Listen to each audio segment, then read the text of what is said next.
திருக்குறள் வந்து கட்டாயமா எல்லா தமிழ் படிக்கூடிய எல்லாருமே திருக்குறள் கட்டாயம் படித்தாகணும். எல்லா கிளாஸ் 5ஆவது ஆரம்பிச்சு எல்லா 10 வரைக்கும் 11வது வரைக்கும் என்கின்ற அந்த கட்டாயப்படுத்தியதும் அவினாசிங்க செட்டியார் தான்.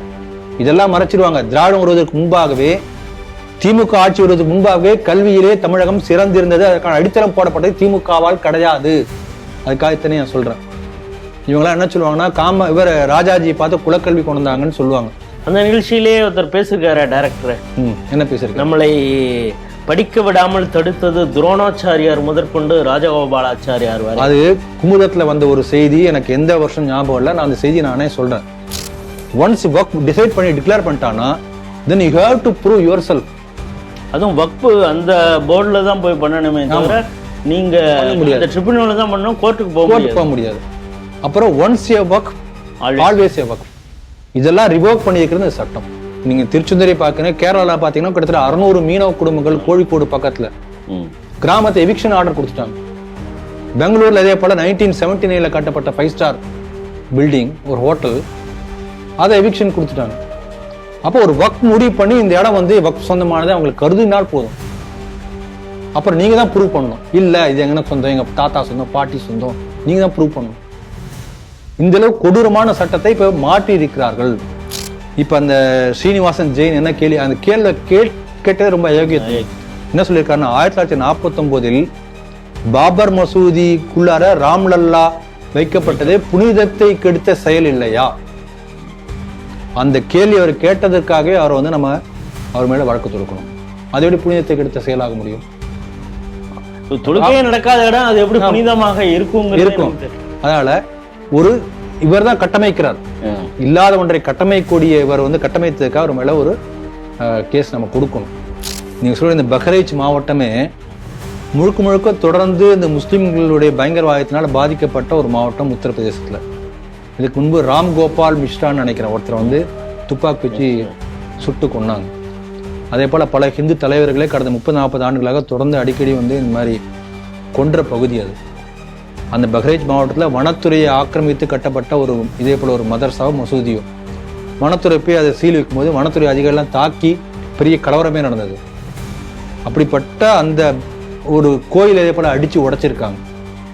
இப்படிப்பட்ட பின்னணி உள்ள மாவட்டத்துல ஒரு மதர்சா, இப்ப அதுதான் சொல்ல வர ஒரு மதர்சாவை இதே போல சந்தேகத்துக்கு இடமானதுனால போய் அங்க சோதனை பண்ண வந்திருக்காங்க.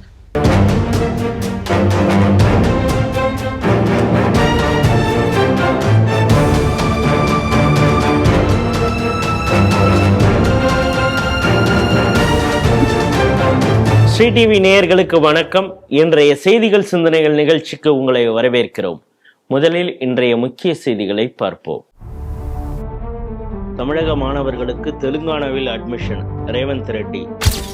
கரூரில் விஜய் பயணத்தை முறியடிக்க திமுகவின் டேக் டைவர்ஷன் திட்டம். வக்ஃப் வாரியம் திருத்தி அமைக்கப்படாது, திமுக அரசு செய்தி வெளியீடு.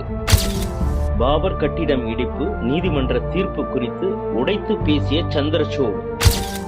ஊபியில் சட்டவிரோத மதரசாவின் கழிவறையில் அடைத்து வைக்கப்பட்ட 40 சிறுமிகள் மீட்பு.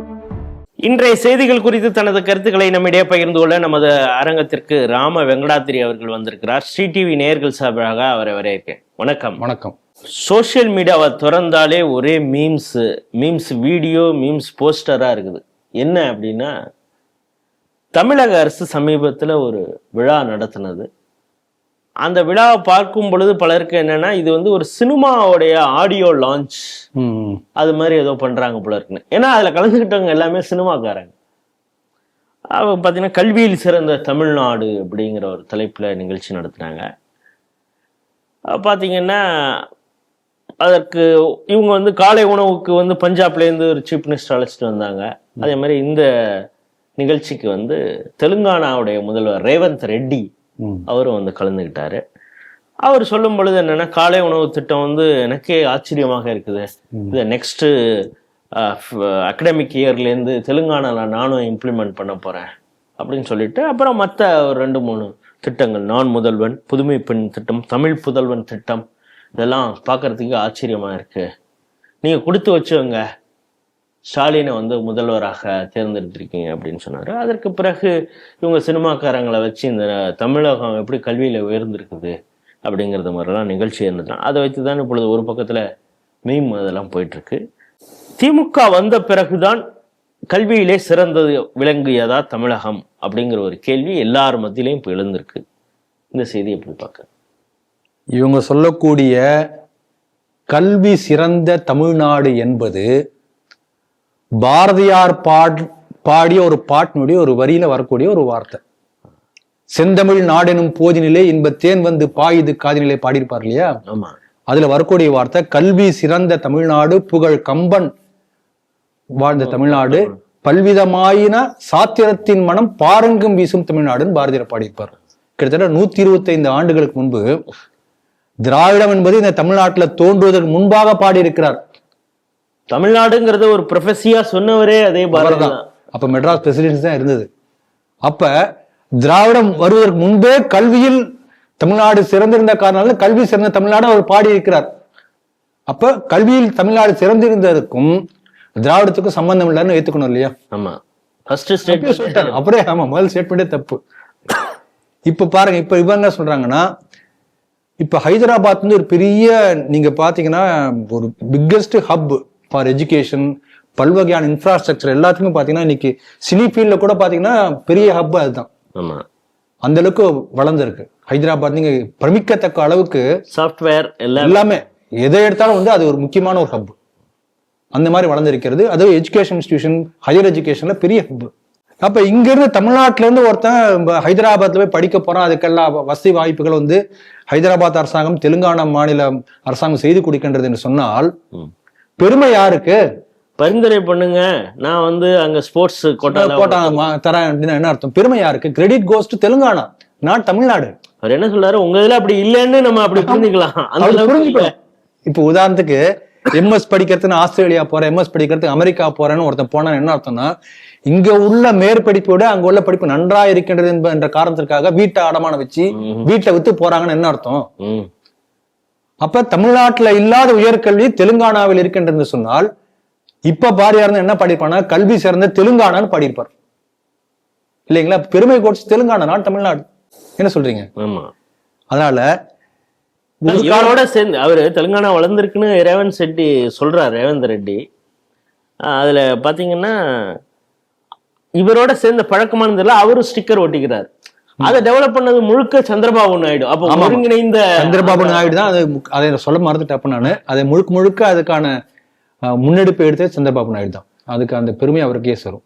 இவரோட சேர்ந்த ஸ்டிக்கர் அவரும் ஒட்ட ஆரம்பிச்சாரு. திராவிட கலாச்சாரம், அதனால திராவிட மாடல் அங்க வந்து அவர் சொல்லியிருக்காரு, திராவிட மாடல் வந்து தெலுங்கானாலும் வளர ஆரம்பிச்சிருக்குன்னு சொல்லியிருக்காரு. ஏன்னா இந்த ஸ்டிக்கர்ல ஆரம்பிச்சாச்சு, இனிமேல் இதே போல எல்லாம் ஆரம்பிக்கணும்னு நினைக்கிறேன். ஒரு காலத்துல நீங்க பாத்தீங்கன்னா சென்னை பல்கலைக்கழகம் உலக அளவோட அங்கீகரிக்கப்பட்ட ஒரு பெரிய தரம் வாய்ந்த பல்கலைக்கழகமாக ஒரு காலத்துல இருந்த மெட்ராஸ் யூனிவர்சிட்டி. எப்பனா பிஃபோர் திராவிடம் வருவதற்கு முன்பு. நான் சொல்றது எல்லாமே திராவிட மாடல் ஆட்சிகள் வந்த பிறகு இன்றைக்கு மெட்ராஸ் யூனிவர்சிட்டி எந்த ரேங்க்ல இருக்கு போய் பாருங்க. அப்ப கல்வியை சீரழித்த பெருமை தான் திமுகவுக்கு இருக்க முடியுமே தவிர எந்த கல்விக்கான எந்த விதமான கிரெடிட்டுமே வந்து திமுகவுக்கு போகாது. நீங்க பாத்தீங்கன்னா ஒரு வகையில பெருமையா சொல்லிக்கிறாங்க, தமிழ்நாட்டுல கிட்டத்தட்ட 36,000க்கு மேற்பட்ட ஊராட்சி ஒன்றிய துவக்கப்பள்ளிகள் தமிழ்நாடு முழுக்க இருக்கு. இந்த துவக்கப்பள்ளிகள் கிட்டத்தட்ட 2-3 கிலோமீட்டருக்கு பாத்தீங்கன்னா ஒரு துவக்கப்பள்ளி பிரைமரி ஸ்கூல் இருக்கும். அந்த அளவுக்கு ஒரு பெரிய நெட்வொர்க் தமிழ்நாட்டுல இருக்கு. இப்ப நீங்க ஒரு 3 தலைமுறைக்கு முன்னால பாத்தீங்கன்னா அந்த பள்ளிக்கூட படிச்சவங்க தான் இன்னைக்கு உள்ள பெரிய சிஇஓ எல்லாம் அங்கிருந்து வந்தவங்க தான் இருப்பாங்க. கவர்மெண்ட் ஸ்கூல்ல படிச்சவங்க தான், அல்லது பிரைவேட் ஸ்கூல் வந்து ஸ்டேட் கவர்மெண்ட் ஸ்பான்சர்டா எய்டட் ஸ்கூலா இருக்கும். இந்த மாதிரி பிரைவேட் ஸ்கூல், மெட்ரிகுலேஷன் ஸ்கூல் அப்ப கிடையாது. அப்ப இந்த அளவுக்கு வந்து ஒரு பேக் போன், ஒரு இன்ஃப்ராஸ்ட்ரக்சர் இருந்ததுனாலதான் இன்றைக்கு தமிழகத்துல இந்த அளவுக்கு கல்வி சிறந்திருக்கிறது. ஆனால் இந்த 35,000க்கு மேற்பட்ட இந்த பிரைமரி ஸ்கூல் இத்தனை தமிழ்நாட்டுக்கு வர காரணமா இருந்தது யாரு? டிஎம்கே கிடையவே கிடையாது, காங்கிரஸ் கவர்மெண்ட். கோயம்புத்தூர்ல இருந்த அவினாசிலிங்கம் செட்டியார் என்பவர்கள் தான் இந்த 35,000 இத்தனை பிரைமரி ஸ்கூல் ஹப் முழுக்க ஏற்படுத்தி நெட்வொர்க் ஏற்படுத்தி அவர் தான். அதுக்காக தன் வாழ்க்கையா கொடுத்திருக்காரு. இன்னைக்கு யாரா அவர் பேர் சொல்றாங்களா? அப்ப கல்விக்கான அடித்தளத்தை தமிழகத்தில் ஏற்படுத்தியது கோயம்புத்தூர் அவினாசிலிங்கம் செட்டியார் என்றோ, எங்களுக்கு முன்பு ஆண்ட காங்கிரஸ் ஆட்சி என்றோ திமுக சொல்லுமா என்னைக்காவது? அந்த பக்கம் பாத்தீங்கன்னா காரைக்குடி அழகப்பா செட்டியார் அவங்க அங்க எஸ்டாப்ளிஷ் பண்ணியிருக்காங்க. அதே மாதிரி இங்க அண்ணாமலை யூனிவர்சிட்டி அந்த காலத்துல இவங்கெல்லாம் ஒவ்வொரு இடத்துல தனியார் வந்து அந்த பக்கத்துல எஸ்டாப்ளிஷ் பண்ணி பலருக்கும் கல்வி கொடுத்துருக்காங்க. அந்த அவினாசி லிங்கம் செட்டியாருடைய வாழ்க்கை வரலாறு படிச்சு பார்த்தோம், பிரமிப்பா இருக்கு. அவர் வந்து விவேகானந்தருடைய சீடர். தன்னுடைய வாழ்க்கையை வந்து கல்விக்காக அர்ப்பணித்து, குறிப்பாக பெண் கல்விக்காக வந்து பல ஆயிரக்கணக்கான பெண்கள் வந்து மேல் படிப்பு படிப்பதற்காக பெரிய முயற்சி எடுத்திருக்கார். காந்தி வந்து ஹரிஜன மக்களுக்காக கல்விக்காக ஒரு பெரிய மூவ்மெண்ட் ஆரம்பிச்ச போது தன்னுடைய சொத்தை வித்து, அந்த காலத்துல 2 லட்சம் வந்து தன்னுடைய சொத்தை விற்று அந்த பணத்தை வந்து இந்த இயக்கத்துக்கு கொடுத்திருக்கார். அப்ப இன்னைக்கு பல கோடிக்கணக்கில் போயிரும். இவங்க கல்விங்கிற பேர்ல வந்து சொத்தை வந்து சாப்பிட முயற்சி பண்றாங்க. டாப் இன்ஸ்டிடியூஷன் நடத்துறதே இவங்க தானே, நிறைய காசு சம்பாதிக்கக்கூடிய இன்ஸ்டிடியூஷன் நடத்துறதே. அதே போல அதனால முதல் அடித்தளமிட்டவர் காங்கிரஸ் ஆட்சியை சேர்ந்த அந்த அவினாசி லிங்கம் செட்டியார் தான் முதல்ல. அடுத்து பாத்தீங்கன்னா காமராஜர் மதிய உணவு கொண்ட பிறகுதான் பல பேர் மதிய உணவு கிடைக்குங்கிறதுக்காக பல ஏழைகளான கூலி கூட்டு போயிடுவான். அது காமராஜர் பண்ண ஒரு பெரிய ஒரு திட்டம், அது மறக்கவே முடியாது. ரெவல்யூஷன். ஏன்னா அவனுக்கு மத்தியானம் சாப்பாடு கிடைக்காது, கூலி வேலைக்கு கூட்டு போயிடுவான். நீ ஸ்கூலுக்கு அனுப்ப, உனக்கு சாப்பாடு போட்டு உனக்கு படிப்பு சொல்லித்தரேன். அதை பண்ணது காமராஜ். அதே போல இன்னொரு விஷயம் பாருங்க, தமிழகத்தில் கூட இவங்க தமிழ்நாடுன்னு பேசுறாங்க. இங்கிலீஷ் மீடியம் ஸ்கூல் தான் இருந்தது. எங்களுடைய தாத்தா காலத்துல இங்கிலீஷ் மீடியம் ஸ்கூல் தான். தமிழ் மீடியத்துல வந்து அரசு பள்ளிக்கூடங்கள தமிழ் மீடியம் என்ற அந்த கான்செப்டை கொடுத்தது காங்கிரஸ் ஆட்சியில வந்து அவினாசி லிங்கம் செட்டியார் ஆட்சி காலத்துல தான். திருக்குறள் வந்து கட்டாயமா எல்லா தமிழ் படிக்கூடிய எல்லாருமே திருக்குறள் கட்டாயம் படித்தாகணும். எல்லா கிளாஸ் 5ஆவதுல இருந்து ஆரம்பிச்சு எல்லா 10ஆவது வரைக்கும் 11ஆவது வரைக்கும் என்கின்ற அந்த கட்டாயப்படுத்தியதும் அவினாசி லிங்கம் செட்டியார் தான். இதெல்லாம் மறைச்சிருவாங்க. திராவிடம் வருவதற்கு முன்பாகவே, திமுக ஆட்சி வருவதற்கு முன்பாகவே கல்வியிலே தமிழகம் சிறந்திருந்தது. அதற்கான அடித்தளம் போடப்பட்டது திமுகவால் கிடையாது. அதுக்காகத்தானே நான் சொல்றேன். இவங்கெல்லாம் என்ன சொல்லுவாங்கன்னா, இவர் ராஜாஜியை பார்த்து குலக்கல்வி கொண்டு வந்தாங்கன்னு சொல்லுவாங்க. அந்த நிகழ்ச்சியிலேயே ஒருத்தர் பேசிருக்காரு டைரக்டர். என்ன பேசிருக்காரு? நம்மளை படிக்க விடாமல் தடுத்தது துரோணாச்சாரியார் முதற்கொண்டு ராஜகோபாலாச்சாரியார் வரை. அது குமுதத்துல வந்த ஒரு செய்தி, எனக்கு எந்த வருஷம் ஞாபகம் இல்லை. நான் அந்த செய்தி நானே சொல்றேன். ராஜாஜி முதலமைச்சராக இருந்த போது ராஜாஜிட்ட வந்து இப்ப இருக்கிற கமலஹாசனுடைய அப்பாவோ தாத்தாவோ சீனிவாசன் அவர் வந்து அவங்க சொந்தக்காரர் ஒருத்தருக்கு வந்து சீட்டு கேட்டு ராஜாஜிட்ட போயிருக்காரு. இதெல்லாம் அந்த வருஷம் தேதியோட குமுதத்திலேயே வந்திருக்கு. அப்போ உடனே ராஜாஜி வந்து ஏதாவது சீட்டு கிடைக்குமா ட்ரை பண்ணி பாக்குறாரு. இல்ல, ஏன்னா இந்த இவ்வளவுதான் சீட்டு கெப்பாசிட்டி அவ்வளவுதான். அப்ப என்ன சொல்றாருன்னா, அவர் ஒரு புதிய கான்செப்ட், இன்னைக்கு உள்ள கான்செப்ட் ராஜாஜி கொடுத்திருக்காரு. ஏன்னா புதுசா காலேஜ் ஆரம்பிக்க முடியாது. காலேஜ் ஆரம்பிச்சு அத்தனை லெக்சர்ஸ் போட்டு அந்த லேப் கட்டி இதெல்லாம் பண்ண முடியாது. அப்ப ஷிஃப்ட் கொண்டு வாங்குறாரு. மார்னிங் ஷிஃப்ட் ஒரு காலேஜ், ஈவினிங் ஷிஃப்ட்னா டபுள் ஆகும்.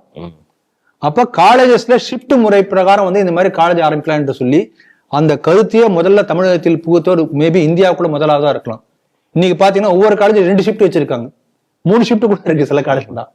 அப்ப அதே இன்ஃப்ராஸ்ட்ரக்சரை வைத்துக்கொண்டு அதே கட்டமைப்பின் மூலமாக 2 மடங்கோ 3 மடங்கோ மாணவர்களுக்கு கல்வி போதிக்க முடியும். இந்த கல்வி புரட்சியை கொடுத்ததே ராஜாஜி தான். அடுத்தது என்ன பண்றாருன்னா, இதே கல்வி புரட்சியை பள்ளிக்கூடங்கள்ல பண்ண என்ன, ஷிஃப்ட் முறையில ஸ்கூல் கொண்டோம்னா day shift evening shift double மடங்கு பசங்க படிக்க முடியுமே, புதுசா இன்வெஸ்ட் பண்ண வேண்டாமே. இதுதான் அவர் சொல்றாரு. அப்ப இந்த திமுக காரங்க காலையில அந்த மாணவன் வந்து ஸ்கூலுக்கு வந்துட்டா மத்தியானம் நேரத்துல என்ன பண்ணுவான்? அப்போ ஒரு சும்மா ஒரு சஜஷன் சொல்லுவாங்க இல்லையா, அவங்க அப்பா அம்மா கூட ஹெல்ப் பண்ணட்டுமே. உடனே குலக்கல்வியை தூக்கி பிடித்த ராஜாஜி அப்படியே அந்த பிளேட்டை திருப்பி பெரிய எதிர்ப்பு வந்து ராஜாஜி மனம் வருத்தப்பட்டு தன்னுடைய தான் சொன்ன கான்செப்டை புரிஞ்சுக்காம திரித்து பேசக்கூடிய திராவிடத்தை பார்த்து அவர் வந்து ராஜினாமா பண்ணிட்டு போயிட்டார். போகும்போது கூட வந்து தன்னுடைய அந்த அரசு கார்ல ஏறாம ஒரு ஜட்கா குதிரையுடைய வாடகை பிடித்து போனான்னு ராஜாஜி வரலாறு கூறுகிறது. அதனால தமிழ்நாட்டிலே இப்போ உள்ள அந்த கல்விக்கான அடித்தளமிட்டவர்கள் காங்கிரஸ் ஆட்சி, அவினாசி லிங்கம் செட்டியார், ராஜாஜி, காமராஜ் இவங்க தானே தவிர எந்த வகையிலும் வந்து திமுகவோ திராவிடமோ கிடையாது. அதை தான் வந்து ஸ்கில் இந்தியான்னு அவன் என்ன கத்துக்கிட்டு இருக்கானோ அதை வந்து இன்னும் மேம்படுத்துவதற்கு தான் இப்ப அதுவும் ஒரு பக்கம் பண்ணிட்டு இருக்காங்க இல்லையா, ஸ்கில் டெவலப் பண்ண. நீங்க வந்து என்ன செய்யறானோ அவனுடைய வேலையை இன்னும் என்ஹான்ஸ் பண்றதுக்கு அதுதான் இப்ப பேர் மாத்தி கொடுக்குறாங்க. இப்ப பாருங்க, யாராவது எஜுகேஷனிஸ்ட், ஏதாவது உண்மையான கல்வியாளர் என்று யார் இருக்காங்களோ அந்த மாதிரி உள்ளவங்ககிட்ட போய் கேட்டீங்கன்னா, அவங்க நீங்க யார்கிட்ட வேணா போய் கேளுங்க, அந்த மாதிரி உள்ள கல்வியாளர், நேர்மையா உள்ள கல்வியாளர் போய் கேட்டீங்கன்னா, தமிழகத்திலே பள்ளிக்கூடங்களுடைய கல்வித்தரம் பாதிக்கப்பட்டது சமச்சீர் கல்வி வந்த பிறகுதான். யார வேணா போய் கேட்டு பாருங்க, அவங்க ஆதாரத்தோட சொல்லுவாங்க. நான் ஒரு ஸ்டேட்மெண்டா சொல்றேன், அவங்க ஆதாரத்தோட சொல்லுவாங்க. அப்ப கல்வியை கெடுத்தது கருணாநிதி சொல்லலாமா? ஏன் சொல்லக்கூடாது? இல்ல, அவங்க அந்த கிரெடிட்டே பார்ஷியலா எடுத்துக்கிறாங்க. படிக்க வைத்தது கருணாநிதி திமுகங்கிறாங்க, குடிக்க வைத்ததும் அவங்கதாங்கிறது அந்த கிரெடிட்டை ஏன் எடுக்க மாட்டேங்கிறாங்க? இல்ல, இந்த படிக்க வைத்தது அந்த கிரெடிட்டே அவங்களுக்கு வராதுன்னு சொல்றேன். அதுக்கு முன்பு போட்ட அடித்தளத்துல இவங்க மேல முதுகு மேல ஏறி உட்காந்துட்டாங்களே ஒழிய இவங்க எதுவும் பண்ணலங்கிற.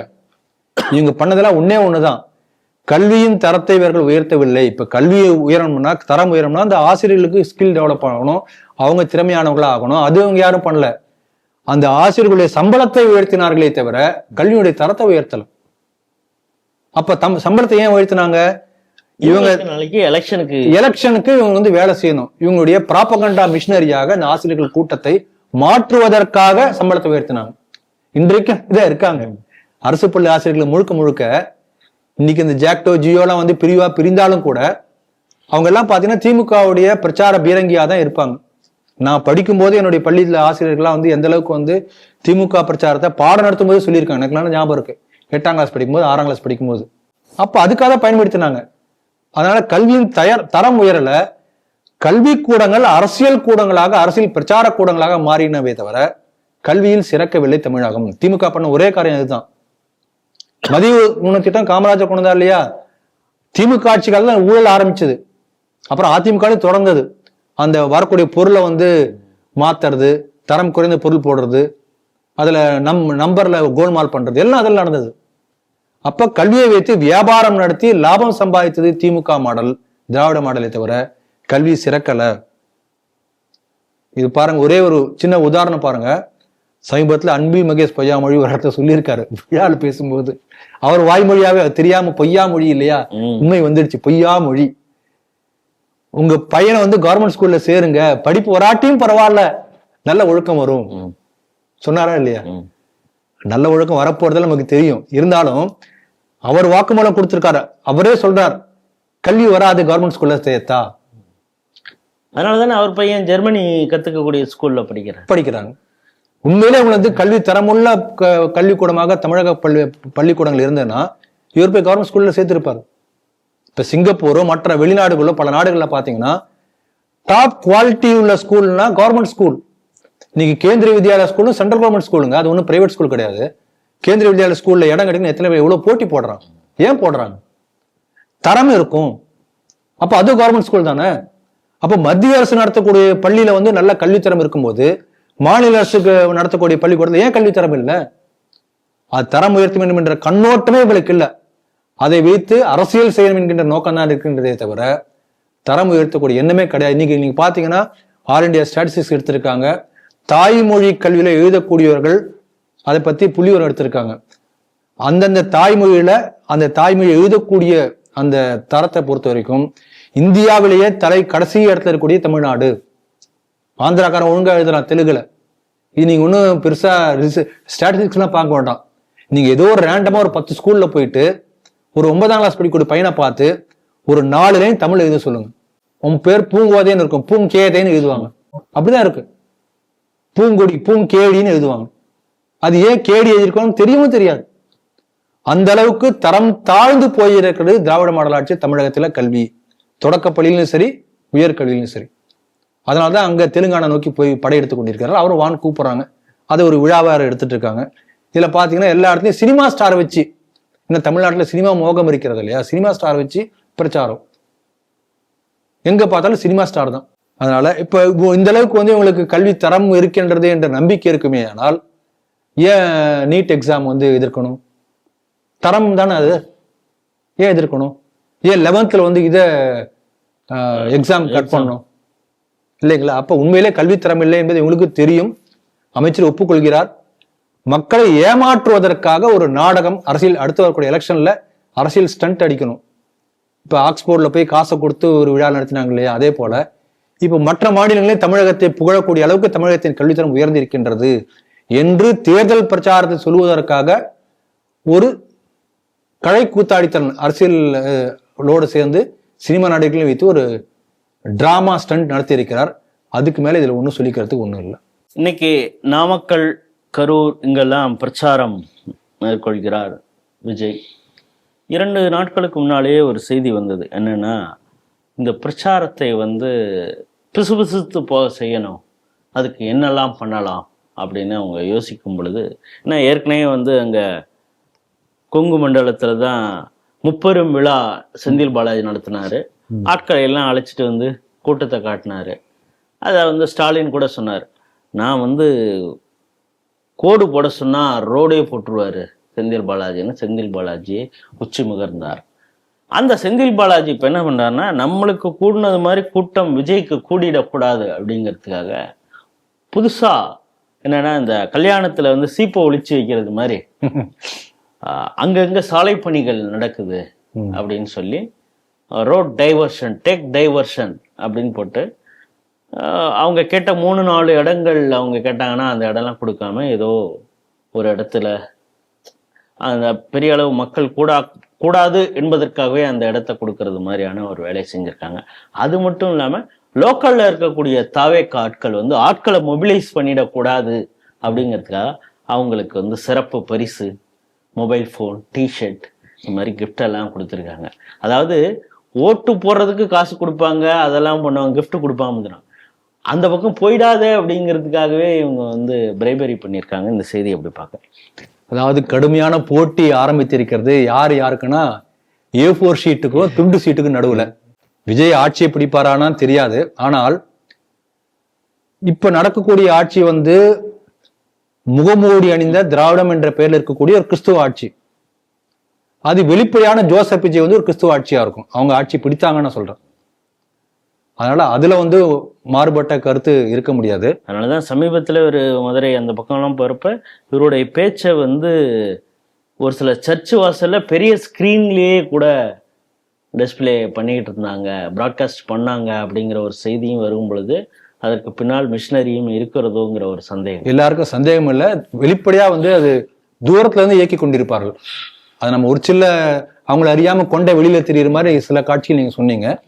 நிச்சயமாக பின்னாளில் நின்று இயக்கிறார்கள் என்பது சந்தேகம் இல்லாது. ஏன்னா இதே போல வந்து தமிழகத்தில் ஒரு மாற்றம் வர வேண்டும் என்ற எண்ணம் வரும்போது, மக்களுக்கு வந்த போது சகாயத்தை முன்னிறுத்தலாம்னு முயற்சி பண்ணாங்க. தோல்வியில முடிஞ்சது. அது பெருசா பிக்கப் ஆகல. இப்ப வந்து அவர் ஒரு கிறிஸ்துவர், அப்பட்டமான வெறி பிடித்த கிறிஸ்துவர், நல்ல மனிதர் சொல்லி உள்ள முன்னிறுத்த பார்த்தாங்க. இப்ப வந்து விஜய் அவங்களுக்கு கையில கிடைச்சிருக்காங்க. இதை வச்சு ஒரு பெரிய கிறிஸ்துவ மொபிலைஸ் பண்ணி நேர்மைன்னு சொன்னா அங்க பருப்பு வேகாதுன்னு அவங்களே ஒரு முடிவு பண்ணிட்டாங்க. அதனால இவரை வச்சு ஒரு ஸ்டார் அட்ராக்ஷன் இருக்கு இல்லையா, அப்படி பண்ணலான்னு இப்போ முயற்சி பண்றாங்க. இது நாம பார்க்கக்கூடிய விஷயம் என்னன்னா, பாருங்க எந்த அளவுக்கு வந்து திமுகவுடைய சில்லறைத்தனமும் இந்த மாதிரி செயல்பட்டு இருக்கிறது. தொடர்ந்து இதுக்கு முன்னால பார்த்தோம்னா ஹிந்து மணி நடத்திய முருகபக்தர் மாநாடு எத்தனை தடை விதிச்சாங்க. அந்த அத்தனை தடைகளையும் மீறி முருகபக்தர் மாநாடு நடந்தது. ஏதாவது தடை பண்ணி வரக்கூடிய மக்களை குழப்பி விட்டு எல்லா வரக்கூடிய வேனுக்கெல்லாம் வந்து லைசன்ஸ் எடுக்கணும், இப்படிலாம் ஆரம்பிச்சாங்க. அப்புறம் கோர்ட்ல போய் ஸ்டே வாங்கினாங்க. அப்புறம் வரக்கூடிய இடங்கள்ல இதே போல டேக் டைவர்ஷன் மாதிரி அப்போ சில டெக்னிக். மாநாடு நடக்கக்கூடிய அந்த வரக்கூடிய வழியிலிருந்து கிட்டத்தட்ட 4 கிலோமீட்டர் தொலைக்கு ரோடு முழுக்க எல்லா இடத்துலையும் இருட்டடிப்பு பண்ணாங்க, கரண்ட்டை பிடிங்கி விட்டு. அப்பதான் அசம்பாவிதம் நடக்காதா, மக்கள் பயந்து வராம இருப்பாங்களா, என்னென்ன முடியுமோ பல உதாரணம் சொல்ல முடியும். இதே போல எடப்பாடி வரக்கூடிய கூட்டத்தை பார்த்து ஆம்புலன்ஸ் விடுறது. தொடர்ந்து 3 மீட்டிங்ல இதே போல ஆம்புலன்ஸ் விட்டு அப்புறம் 4வது ஒரு கத்தன பிறகுதான் நின்று இருக்கு. இப்ப அவர்கிட்ட இவங்க கத்துட்டு இருக்காங்க. தாவேக்க ஆட்கள் இவங்க நிறைய ஆம்புலன்ஸ் இன்னைக்கு ஹயர் பண்ணி அந்த ஆம்புலன்ஸ்ல தண்ணி பாக்கெட் எடுத்துட்டு போறான். தண்ணி பாட்டில் தண்ணி பாட்டில்கள் சரி இல்ல ஆல்ரெடியே மிக்சிங் அதுல இருக்குதா என்னன்னு நமக்கு தெரியல. ஆமா. அதுல இப்ப பாத்தீங்கன்னா டேக் டைவர்ஷன் ஒரு விஜய் காமெடி ஒண்ணு வரும். டேக் டைவர்ஷன் மெட்ராஸ் வந்து திருப்பதிக்கே போயிடுவாங்க. அப்படி பழைய காலத்து காமெடி ஒண்ணு, விவேக் நடித்த காமெடி ஒண்ணு. அந்த மாதிரி டேக் டைவர்ஷன் கொடுத்து கரூரை விட்டே வெளியில எங்கேயாவது தள்ளி போயாச்சுன்னா அப்புறம் திருப்பி வரதுக்கு லேட் ஆகிடும், அதுக்குள்ள மாநாடு முடிஞ்சிடும். அப்படிலாம் பண்ணலான்னு ஒரு சில்லறைத்தனமான ஒரு முயற்சி அது. இது எப்படி இருக்குன்னா, அதாவது ஒரு கருத்தை வந்து இவருடைய கருத்து எதிரி, அரசியல் எதிரி நேரடியாக அரசியல் மூலமாக எதிர்கொள்ள தயாராக இல்லை, பயம். இப்ப எடப்பாடி கூட்டம் நடத்தினால் அதுக்கு வந்து தடை விதிக்கிறார்கள். எந்த அளவுக்கு தடுக்க முடியுமோ தடுத்து கூட்டம் வராமல் செய்வதற்கான எல்லா முயற்சி பண்றாங்க. அதே போல ஹிந்து மொழி மாநாடு நடத்தினா இதே போல பண்றாங்க. இப்ப அதே காரியத்தை விஜய்க்கு செய்திருக்கிறார்கள். அப்ப ஒரு கருத்து மோதலோ அல்லது அரசியல் எதிரோ ஒருத்தர் கூட்டம் நடத்தினால் அதனுடைய குரல் வழியை நெரிக்கக்கூடிய வேலையை திமுக செய்திருக்கிறது. அதான் நம்ம பார்க்க முடியாது. நீங்க எப்படின்னா ஒரு சின்ன பசங்களாம் சேர்ந்து விளையாடுவாங்க, ஏதோ கேரம் போர்டு விளையாடுன்னு வச்சுக்கலாமே. அதுல வந்து ஒருத்தன் ஒரு ரவுடி மாதிரி ஒருத்தர் இருப்பான், ஒரு புள்ளியா ஒருத்தன் இருப்பான். அன்ரூலி அன்கண்ட்ரோல்டு சைல்டு ஒருத்தர் இருப்பான். அவன் தோத்து போற மாதிரி தான் என்ன பண்ணுவான், உடனே என்ன பண்ணுவான்னா டக்குன்னு அந்த கேரம் போர்டை கழிச்சு விட்டுருவான். அதே போலதான் இவங்க பண்றாங்க. எனக்கு தான் கூட்டம் வரணும், நான் தான் கூட்டம் நடத்த முடியும், மற்றவங்க யார் கூட்டம் வரவே கூடாது, வந்தா நான் வந்து எல்லாம் கலைக்க ஏற்பாடு செய்வேன். அப்படிப்பட்ட ஒரு ரவுடித்தனமான ஒரு போக்கு திமுகவுடைய போக்காக இருக்கிறது. ஆனா இவங்க என்ன பண்றாங்க, அரசு எந்திரத்தை பயன்படுத்தி கொண்டு கூட்டம் சேர்க்கிறாங்க. ஸ்கூல் வேன் வந்து திமுக கூட்டத்துக்கு பயன்படுத்துறாங்க. இங்க பாருங்க, நேரு உள் விளையாட்டு அரங்கத்துல அது கவர்மெண்ட் ஃபங்க்ஷன் மாதிரி நமக்கு தெரியும், ஆனா முழுக்க முழுக்க பிரச்சார ஃபங்க்ஷன்.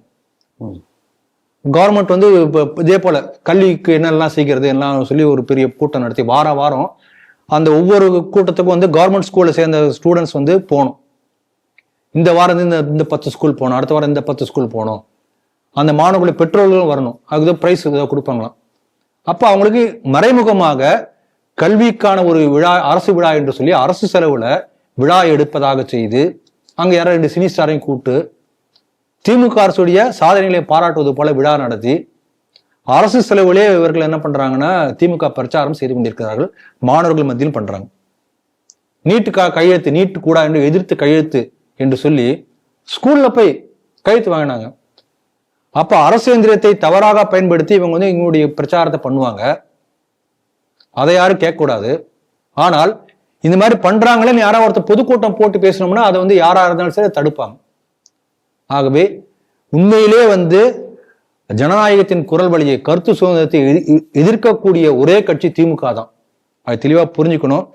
அதே போல கருத்து மோதல்களை எதிர்கொள்ள திராணி இல்லாத, தைரியம் இல்லாத அரசு திமுக அரசு என்பதும் இந்த செய்தி மூலம் நம்ம தெரிஞ்சுக்க முடியுது. இந்த திராவிட மாடல் மைனாரிட்டிகள் கொஞ்சமாக சினிங்கினாலே போதும், உடனே அவங்களுக்காக ஓடோடி சென்று அவங்களுக்கு உதவ தயாராக இருப்பாங்க. இந்த வக்ஃபு குறித்து பல சர்ச்சைகள் இருந்துட்டு இருக்கு. பார்க்குற இடமெல்லாம் அவங்களுடைய இடம்னு அவங்க சொல்றாங்க. இப்போ சமீபத்தில் கூட பார்த்தா திருநெல்வேலியில் 1100 ஏக்கர் நிலம் அப்படின்னாங்க. உனக்கு மொத்தமே 2.3 ஏக்கர் இடம் தான் உனக்கு அப்படின்னு சொல்லி கோர்ட் இப்போ தீர்ப்பு வழங்கியது.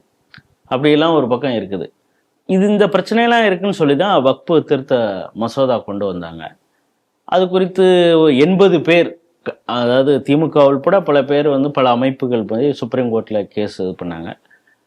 இந்த வக்ஃபு சட்டத்தையே நீக்கணும் அப்படிங்கிறது தான் இவங்களுடைய, திருத்த சட்டத்தையே நீக்கணுங்கிறது தான் இவங்களுடைய பிளியாக இருந்தது.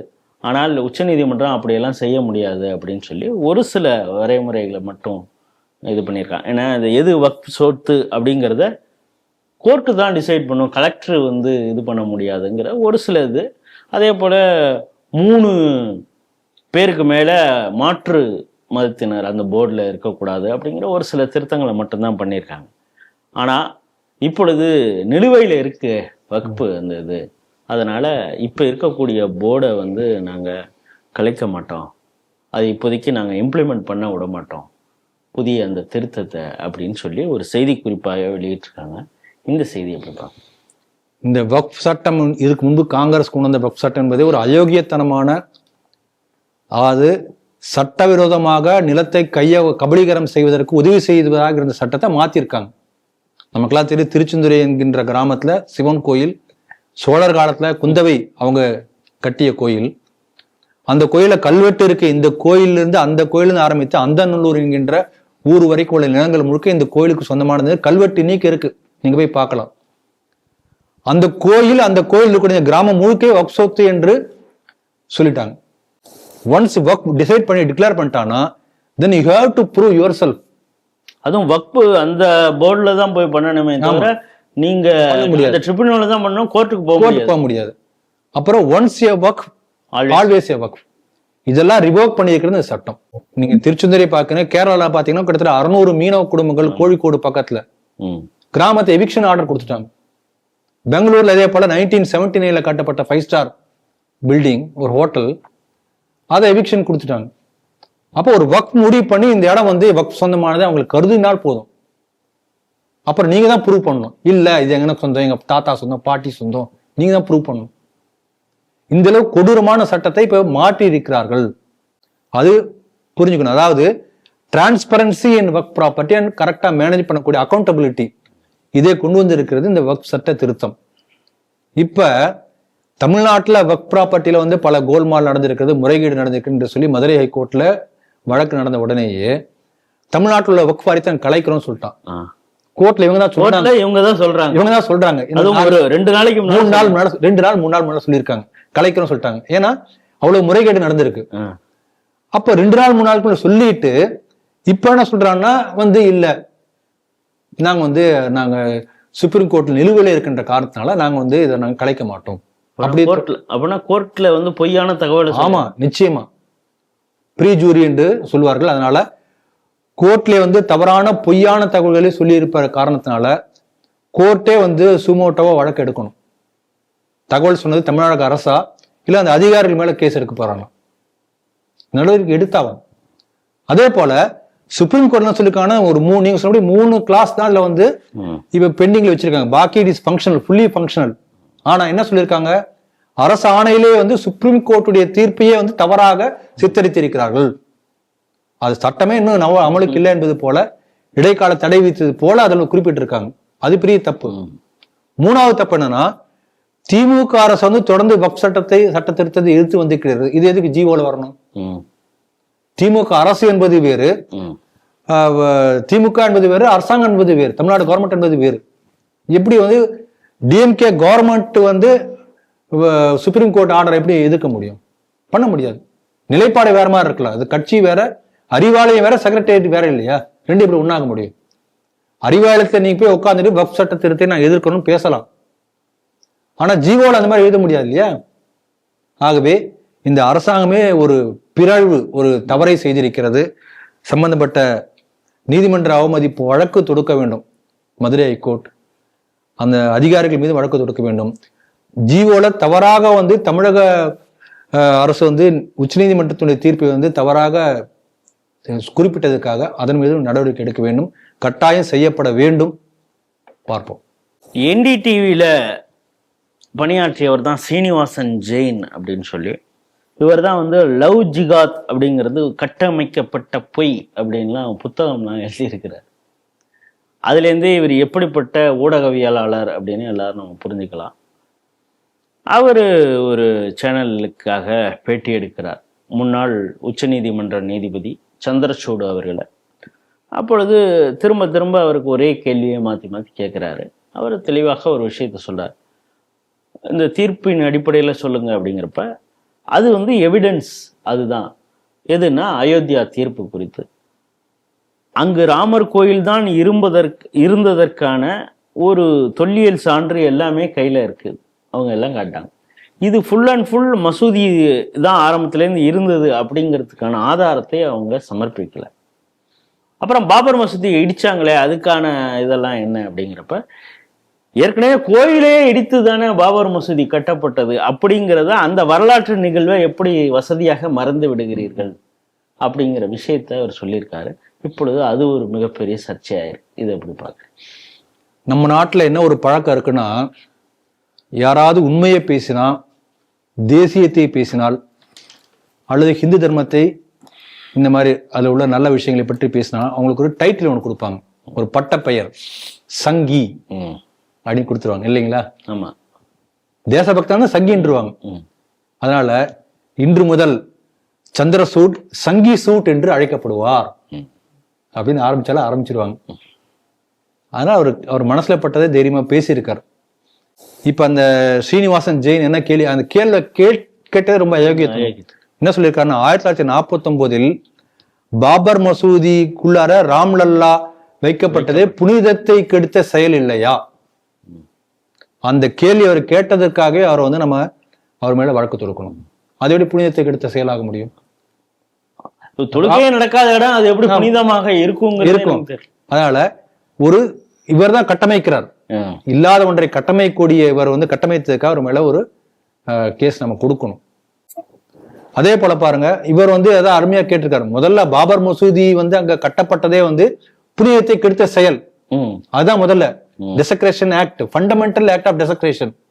முதல்ல அதுதான் நடந்தது.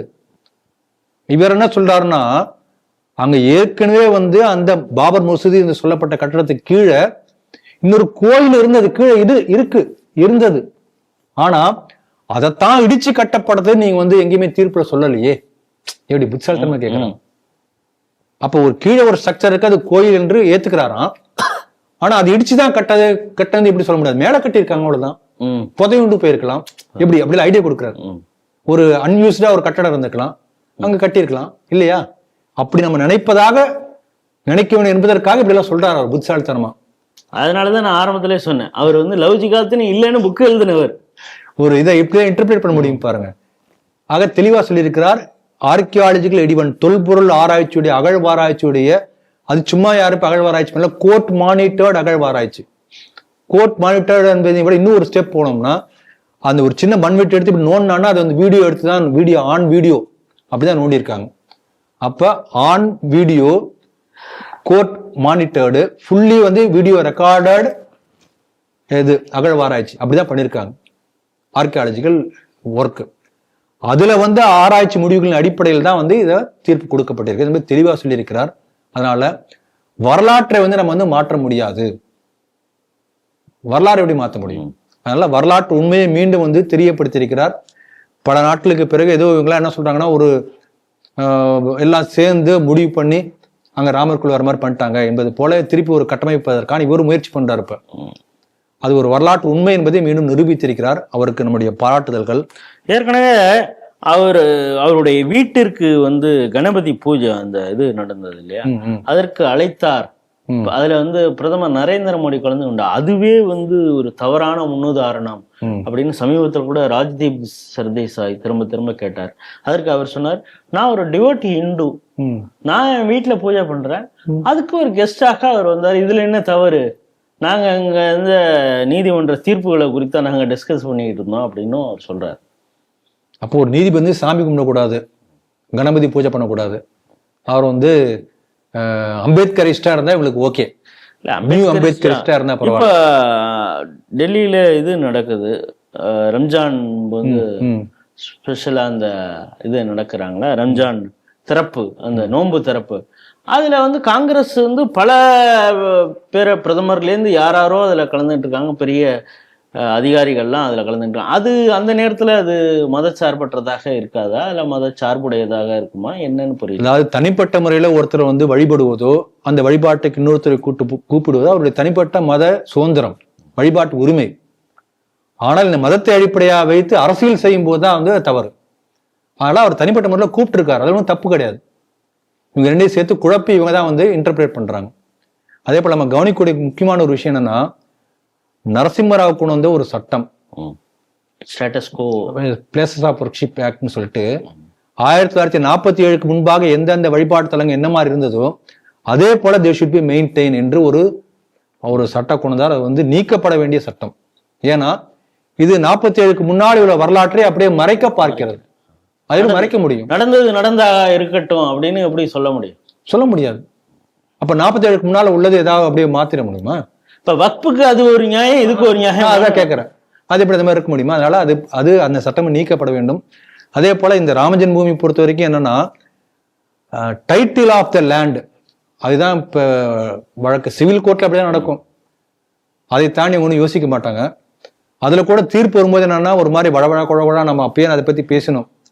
அதாவது இதை பத்தி இப்படி சொல்லிட்டோம்னா ஒரு பெரிய பதட்டம் வந்தா என்ன பண்றது, லா அண்ட் ஆர்டர், சமூக ஒழுங்கு கிட்ட என்ன பண்றது, அவங்க மனம் புண்பட்டால் என்ன பண்றது, இப்படிலாம் நினைத்து கொண்டு அதுக்கேற்றபடி ஒரு தீர்ப்பு வந்தா, அப்படிப்பட்ட தீர்ப்பு வந்த பிறகு அதை விட்டு இப்படிதான் பேசுவாங்க. அதனால இது போன்ற காம்ப்ரமைசிங்கா இருக்கக்கூடிய தீர்ப்புகள்லாம் வந்தா இப்படிப்பட்ட பாதிப்பு பிற்காலத்து வரும் என்பதற்கு இது ஒரு நல்ல முன்னுதாரணம். இனிமேல் வரக்கூடிய காலங்களில் இந்த மாதிரி அன்காம்ப்ரமைசிங்கா தீர்ப்புகள் வரணும், இல்லாட்டி இதே போல பிரச்சனைகள் வரும் என்பதற்கும் இது ஒரு உதாரணமாக இருக்கிறது. உத்தரப்பிரதேசம் பஹ்ரைல் மாவட்டம், அந்த பஹல்வாரா அப்படின்னு ஒரு இடம் இருக்கு. அந்த இடத்துல வந்து ஒரு 3 அடுக்குல ஒரு கட்டிடம், அதை வந்து மதரசா அப்படின்னு சொல்றாங்க. இஸ்லாமிய கல்வியை சொல்லித்தரோம் அப்படின்னு. ஏற்கனவே யோகி அரசு ரொம்ப தெளிவாக இருக்கு, நீங்க வந்து மதரசா வச்சிருக்கிறதுல ஒன்றும் பிரச்சனை இல்லை, அது வந்து சட்டத்திற்கு உட்பட்டு நடக்கணும், அதற்கான அனுமதி எல்லாம் வாங்கியிருக்கணும் அப்படிங்கிறது தான். அது பல சட்டவிரோத மசூதிகள் மதரசாக்கள்லாம் ஆக்ஷன் எடுத்தாங்கிறது ஒரு பக்கம். இப்போ இது வந்து இது சட்டவிரோதமாக செயல்படுகிறதோங்கிற ஒரு சந்தேகத்திற்கு வந்த பிறகு மாவட்ட கலெக்டர் மற்றும் அதிகாரிகள் போய் அதை ஆய்வு செய்ய போகிறாங்க. எப்பொழுதுமே அவங்களுடைய ப்ரெமிசஸில் அவ்வளோ சீக்கிரம் உள்ளே விட்டுற மாட்டாங்க இல்லையா, அது எவ்வளோ பெரிய ஆளாக இருந்தாங்க. உடனே தடுத்து நிறுத்துறாங்க. பிறகு போலீஸ் ஃபோர்ஸையும் பயன்படுத்தி உள்ள ஆய்வு செய்யும் பொழுது இவங்க கடந்த 3 வருஷமாகவே சட்டவிரோதமாக இந்த மதர்சா நடத்திட்டு இருக்காங்கிறது தெரியுது. அதுக்கப்புறம் ஒரு ஃப்ளோராக போய் பார்க்குறாங்க. 3rd ஃப்ளோரில் பார்க்கும் பொழுது அங்கே நிறையா டாய்லெட்ஸ் இருக்குது. எல்லா டாய்லெட்டுமே பூட்டியிருக்கு. மதரசால நீங்கள் கல்வி சொல்லி கொடுக்குறீங்க, பல ஸ்டூடெண்ட்ஸ் வருவாங்கன்னா அவங்க டாய்லெட் யூஸ் பண்ணுவாங்க தானே. ஆனாலும் டாய்லெட் எல்லாம் மூடி இருக்கு அப்படின்னு பார்க்கும் பொழுது, பிறகு பூட்டை உடைச்சி பார்க்கும் பொழுது கிட்டத்தட்ட 9லிருந்து 14 வயது இருக்கக்கூடிய 40 சிறுமிகளை ஒரு டாய்லெட்லேயும் 5 பேர் 10 பேர்னு போட்டு அடைச்சிருக்காங்க. இந்த செய்தி எப்படி பார்க்குறீங்க? அவங்கள மீட்டிருக்காங்க அந்த அதிகாரி. இங்க பாருங்க எந்த அளவுக்கு வந்து ஒரு ஏன் அடைச்சி வைக்கணும்? அப்போ ஒரு விஷயத்தை நீங்க மறைக்கிறீங்கன்னா ஏதோ ஒரு கோல்மால் நடக்குது, திருட்டுத்தனம் நடக்குது, அரசுக்கு ஏன் அந்த ரோல்ஸ் தானே இருக்காங்க எல்லாருமே, ஏன் மறைக்கணும்? நீங்க சொல்ற இந்த பஹ்ரைச் மாவட்டமே முழுக்க தொடர்ந்து இந்த முஸ்லிம்களுடைய பயங்கரவாதத்தினால பாதிக்கப்பட்ட ஒரு மாவட்டம் உத்தரப்பிரதேசத்துல. இதுக்கு முன்பு ராம் கோபால் மிஸ்ரான்னு நினைக்கிறேன் ஒருத்தர் வந்து துப்பாக்கி வச்சு சுட்டு கொன்னாங்க. அதே போல பல ஹிந்து தலைவர்களே கடந்த 30-40 ஆண்டுகளாக தொடர்ந்து அடிக்கடி வந்து இந்த மாதிரி கொன்ற பகுதி அது. அந்த பஹ்ரைச் மாவட்டத்தில் வனத்துறையை ஆக்கிரமித்து கட்டப்பட்ட ஒரு இதே போல ஒரு மதர்சாவோ மசூதியோ, வனத்துறை போய் அதை சீல் வைக்கும்போது வனத்துறை அதிகாரிலாம் தாக்கி பெரிய கலவரமே நடந்தது. அப்படிப்பட்ட அந்த ஒரு கோயில் இதே போல அடிச்சு உடைச்சிருக்காங்க. இப்படிப்பட்ட பின்னணி உள்ள மாவட்டத்துல ஒரு மதர்சா, இப்ப அதுதான் சொல்ல வரேன், ஒரு மதர்சாவை இதே போல சந்தேகத்துக்கிடமானதுனால போய் அங்க சோதனை பண்ண வந்திருக்காங்க. ஆல்மோஸ்ட் அப்படின்னா அது ஒரு நோகோ ஜோன் மாதிரி இருந்திருக்கு. அவங்க மெஜாரிட்டியா இருந்திருக்காங்க. யாரும் போக கூடாது. நான் சொன்னா நீ வரலாம். ரெவென்யூ அத்தாரிட்டிஸ் போலீஸ் கூட நான் வரணும்னு சொன்னா நான் சொல்லக்கூடிய டைம்ல நீங்க வரணும். நீ திடீர்னு வரத்துல என்ன பண்ண முடியும்? இந்த மாதிரி ஒழிச்சுதான் வைக்க முடியும். கரெக்டுங்களா? அதனால திடீர்னு போயிட்டாங்க. அதான் பிரச்சனையே. ஒழிச்சு வைக்க டைம் கிடைக்கல. அந்த கிடைச்ச டயத்துல இவங்க சண்டை போட்டுக்கிட்டு இருக்கிற நேரத்துல அவங்க எல்லாரையும் வச்சு பூட்டிட்டாங்க. ஆமா, அதுக்காக அந்த டைம் கேப் எடுத்திருக்காங்க. ஆகவே இந்த மாதிரி மதர்சாக்கள் பல வந்து சட்டவிரோதமா இயங்கி கொண்டிருக்கிறது. அதுல யார் இருக்காங்கிறதே தெரியாது, என்ன பண்றாங்கிறதே தெரியாது. உத்தரப்பிரதேச அரசுல யோகி ஆட்சிக்கு வந்த பிறகு எல்லா மதர்சாக்களும் ரிஜிஸ்டர் பண்றது இல்லாம அந்த குழந்தைங்க யார் யார் படிக்கிறாங்க, அவங்களுடைய ரோல்ஸ் என்ன, யார் யார் பேர். இப்ப நார்மலா ஒரு ஸ்கூல் இருக்கு, ஸ்கூல்ல யார் அட்டெண்டன்ஸ் இருக்கும், யாரோ ஒரு சிஓ டிஓ அந்த இன்ஸ்பெக்ஷன் வந்தா போய் பார்க்க முடியும். ஏன்னா ஒழிச்சு வைக்கிறது என்ன இருக்கு? என்ன ஸ்கூல் சிலபஸ் இருக்கு, சென்ட்ரல் கவர்மெண்ட்டும் ஸ்டேட் கவர்மெண்ட்டும் அவங்க நடத்தக்கூடிய சிலபஸ் அதான் சொல்லித்தர போறாங்க. ஆனா அந்த மாதிரி வெளிப்படைத்தன்மை இல்லையே. அங்க என்ன ஸ்கூல் நடக்கு, என்ன கிளாஸ் நடத்துறான், என்ன சொல்லித்தரான், யார் வரான் யார் போறான், ஒன்னும் தெரியாது. அப்ப ரிஜிஸ்டர் பண்ணணும்னு சொல்லி முதல்ல சொல்றாரு. 22,000க்கு மேற்பட்ட மதர்சாக்கள் யூபியில வந்து இருந்தது. ரிஜிஸ்டர் பண்ண சொல்லி தொடர்ந்து சொல்லிய பிறகு கூட மொத்தமே எவ்வளவு தெரியுமா ரிஜிஸ்டர் பண்ணாங்க? 5,000 மதர்சா தான் ரிஜிஸ்டர் பண்ணாங்க. மிச்சம் எல்லாம் சட்டவிரோதம் அறிவிச்சார். அப்ப ஹைகோர்ட்ல கேஸ் நடந்தது, கேஸ் போட்டாங்க. கேஸ்ல தீர்ப்பு வந்தது. சட்டவிரோதமாக இயங்கி கொண்டிருக்கின்றது. அதாவது கவர்மெண்ட் வந்து ரெகனைஸ் பண்ணல, அங்க என்ன இருக்குன்னு யாருக்கும் தெரியாது. அதுல உள்ளவங்க எல்லாம் வந்து கட்டாயம் அவங்க ஸ்டூடெண்ட் எல்லாம் வந்து வெக்கேட் பண்ணி எல்லாம் போய் கவர்மெண்ட் ஸ்கூல்ல படிக்கணும் என்று சொல்லி ஹைகோர்ட் உத்தரவு போட்டு இருக்கிறது. யோகி அரசாங்கம் சொல்லி நீங்க வந்து உங்களுடைய மதக்கல்வி குரானை சொல்லிக் கொடு, ஹதீஸ் சொல்லிக் கொடு, ஆனால் கூடவே maths, chemistry, biology, maths, accounts, English, literature சொல்லிக் கொடுங்க. அதெல்லாம் முடியாது. எங்க குரான் ஹதீஸா சொல்லிக் கொடுப்பேன். அப்ப இந்த மாதிரி சட்டவிரோத மசோதாக்களை மதர்சாக்களை கட்டுப்படுத்துவதற்காக தான் தனியா SIT ப்ரோபே அமைச்சார். அதனுடைய முயற்சியால தான் இந்த மதர்சா இப்ப மீட்கப்பட்டிருக்கிறது. 3 ஆண்டுகளாக அங்க என்ன நடக்குன்னு யாருக்குமே தெரியாது. தமிழ்நாட்டுல கூட பாருங்க, இப்ப கோயம்புத்தூர்ல ஏதோ ஒரு இடத்துல இப்ப திருப்பூர் பக்கத்துல பல்மொழி மல்டி லாங்குவேஜ் ஸ்கூல் அப்படி சொல்லிட்டு பார்த்தா, அப்புறம் அரபி ஸ்கூல், அப்புறம் பார்த்தா மதர்சா. அது குடியிருப்பு பகுதியில இந்த மாதிரி தொடர்ந்து நடந்து கொண்டே இருக்கிறது. இப்ப இந்த 40 குழந்தைகளை எதுக்கு பூட்டி வச்சாங்க யாருக்கா தெரியுமா? யாராவது டிபேட் பண்ணாங்களா? யாராவது கேள்வி கேட்டாங்களா? ஏதாவது மீடியால வந்திருக்கு அதை பத்தி? ஒரு இன்ஸ்பெக்ஷன் வரும் பொழுது ஏன் அந்த டாய்லெட்ல எதுவும் எதுக்கு பூட்டி வைக்கணும்? அப்ப ஏதோ உள்நோக்கம் இருக்கு, ஏதோ அரசுக்கு தெரியாம மறைக்கூடிய ஒரு விஷயம் இருக்கு. இதை பற்றி ஏன் யாரும் கேள்வி கேட்க மாட்டேங்கிறாங்க? இப்ப பாருங்க, காஞ்சி சங்கராச்சாரியார் இங்க தமிழ்நாட்டுல பூசா ஒருத்தர் பதவி ஏற்ற போது அந்த மடாதிபதி வந்தோடனே அவருடைய அம்மா வந்து அழுதாங்க. அதை உடனே அந்த அழுகி அப்படி க்ளோஸ் அப்ல காமிச்சு அதை பத்தி பெரிய டிபேட்லாம் நடந்தது. நானே இந்த டிபேட்டை பார்த்தேன். இப்படிலாம் வந்து ஒரு அம்மாவின் அழுகையை மீறி வந்து அவங்க பிடிச்சு இழுத்துட்டு போறாங்க, துறவி ஆக்கிறாங்க. ஒண்ணு பிடிச்சு அவரா வாலண்டியரா தான் வந்திருக்காரு மனசு வருத்தம் இருக்கும். அதை அவ்வளவு தூரம் பிரச்சாரம் பண்ண இந்த மீடியாக்கள் இப்ப இதை யாரா பண்ணுவாங்களா? 40 குழந்தைகள் அழைத்து வைக்கப்பட்டது ஏன்? இளம் பெண்கள் ஏன் அழைத்து வைக்கப்பட்டார்கள்? கேள்வி கேட்பாங்க யாராவது? ஆக மீடியாக்களுடைய எப்படிப்பட்ட ஒரு இது பாருங்க, அது ஒரு பெரிய கிரைம் நடந்திருக்கு. கிரைம் நடந்து கொண்டே இருக்கிறது. அஸ்ஸாமில் இதே போல முயற்சி எடுத்திருக்கிறார்கள். அப்போ பல இடங்கள்ல போய் அவங்க வந்து அந்த என்ன சிலபஸ் பார்க்கும்போது பாகிஸ்தானுடைய சிலபஸ் இங்க வச்சிருக்கான், ISIS உடைய சிலபஸ் இங்க வச்சிருக்கான். ஒரு ஜிகாத்னா என்ன, காஃபியர்னா யாரு, காஃபியர் எப்படி கொல்லணும், இதெல்லாம் அனாட்டமில தான் பாடம் வருது. எங்க கொண்டா ஈஸியா செத்துப்போம், இதெல்லாம் இருக்கு. அப்ப இந்த மாதிரி மதர்சாக்கள் மூடப்பட்டிருக்கின்றன. அப்ப நாட்டுக்கு நல்லது பண்ணிருக்காரு. இப்ப இதுல பாருங்க, அவங்கள கட்டடம் ஒழுங்கா இல்ல. அந்த போட்டோ பார்த்தா தெரியும், வீடியோ எல்லாம் வந்திருக்கு பாத்தீங்கன்னா, அப்படி இடிஞ்சு விடுற மாதிரி அவ்வளவு காரப்படிஞ்சு கட்டக்கரைன்னு அந்த கட்டடம் இருக்கு. அவங்க எல்லாம் ஏழைகளா இருக்காங்க. இவங்க யாருமே படித்து முன்னேறக்கூடாது என்கிற நோக்கத்தோடய அப்படியே வச்சிருக்காங்க. அப்ப ஏழையாவே இருப்பான், ஒரு மத வெறி மட்டும் இருக்கும். என்ன பண்ணுவான், ஏதாவது ஒண்ணு சொன்னா போய் ஒரு காரியம் செஞ்சுட்டு வருவான். அதற்காக இப்படிப்பட்ட திட்டமிட்டு இந்த மாதிரி மதரசாக்கள் செயல்படுகின்றனவா என்கின்ற சந்தேகம் நமக்கு வருகிறது. தமிழ்நாட்டில் கூட பாருங்க, இதே போல நம்ம ஜிகாதி வீடியோலே வந்திருக்கு அந்த சம்பவம். இந்து முன்னணி வெளியிட்ட அந்த ஜிகாதி வீடியோல 10 ஆண்டுகள் முன்பு பெரியகுளம் என்ற பகுதியில் இதே போல சட்டவிரோத மதரசா நடந்திருக்கிறது. ரெவன்யூ அதிகாரிகள் தகவல் தெரிஞ்சு போய் அந்த மதரசாவை போய் என்ன பண்றாங்க, ஆய்வு பண்றாங்க. அங்கிருந்த மாணவர்கள்லாம் எல்லாம் ஓடி போயிடுறாங்க, அதிகாரிகள்லாம். உடனே அங்கிருந்த மாணவர்கள் பெண்கள்லாம் வந்து மீட்டு ஒரு வேனில் எடுத்து விசாரணைக்கு கூட்டு வராங்க. கூட்டு வரும்போது தமிழக முஸ்லிம் முன்னேற்ற கழகம் அந்த வேனை மறித்து போலீஸ்காரங்களை அடித்து அந்த வேன்ல இருந்த மதரசாவை சேர்ந்த அந்த மாணவர்கள் மாணவிகள்லாம் மீட்டு எடுத்துட்டு போயிட்டாங்க. இது வரைக்கும் தமிழக அரசு வந்து அவங்க மேல எந்த நடவடிக்கை எடுக்கல. இதுதான் தமிழ்நாட்டு லட்சணம். அதே மாதிரி கொல்கட்டாலேருந்து வேலூர் அந்த காட்பாடிக்கு வந்தாங்க 40 பேர். எந்த மதரசாக்கு படிக்க வராங்க, இங்க என்ன அப்படி சொல்லி கொடுக்கக்கூடிய மதரசா? கேரளாவுக்கு போயிட்டு இருந்தாங்க. கேரளாவுக்கு போனவங்க, அதுக்கும் பல இஸ்லாமிய அமைப்புகள் வந்து போய் ஸ்டேஷன்ல பெரிய கலாட்டா பண்ணாங்க. அப்ப கொல்கத்தால இருந்து எதுக்கு வந்து கேரளாக்கு மதரசாக்கு போறான்? அவனுக்கு மலையாளம் தெரியாது, எந்த மீடியத்துல படிப்பான், என்ன லாங்குவேஜ் பேசுவான், எதுக்கு அங்க கூட்டு போனோம்? அது என்ன பெரிய ஒரு ஹையர் எஜுகேஷன் போர்ட்டலா? அப்ப இப்ப சந்தேகம் வருகிறது. ஆகவே சட்டவிரோதமாக, அரசுக்கு தெரியாமல் ரகசியமாக சொல்ல போனோம்னா இப்படிப்பட்ட செயல்கள் மதரசாக்கள் மூலமா இயங்குவதை தடுப்பதற்காகத்தான் மோடி அவர்கள் பெரிய முன்னெடுப்பு எடுக்கிறார். இப்படிப்பட்ட மதரசாக்களில் படிக்கக்கூடிய குழந்தைகள் வந்து அது வந்து உங்களுக்கு தான் பின்னடைவு. அந்த மாதிரி மதரசாக்கள் வந்து படிக்கக்கூடிய குழந்தைகள் இருந்தாங்கன்னா முஸ்லிம் சமுதாயம் தான் அதை புரிஞ்சுக்கணும். மற்ற பள்ளிக்கூடங்கள் சொல்லுவது போல எல்லா ஜெனரல் ஸ்டடீஸோட சேர்ந்து மதக்கல்வி இருந்தா ரெண்டுமே கத்துக்குவான். ஆனா அதை மறுக்கப்படக்கூடிய இப்படிப்பட்ட மதரசாக்கள் முஸ்லிம்களுக்கே ஆபத்தை விளைவிக்கக்கூடிய என்பதை அவங்க அந்த சமூகத்தை சேர்ந்தவங்க புரிஞ்சுக்கணும். அதற்கான ஒரு எடுத்துக்காட்டாக இந்த செய்தி இருக்கிறது. இன்றைய 5 செய்திகள் குறித்து மிக விரிவாகவும் ஆழமாகவும் ஸ்ரீ டிவி நேயர்களோடு உங்களுடைய கருத்துக்களை பகிர்ந்து கொண்டிருக்கீங்க.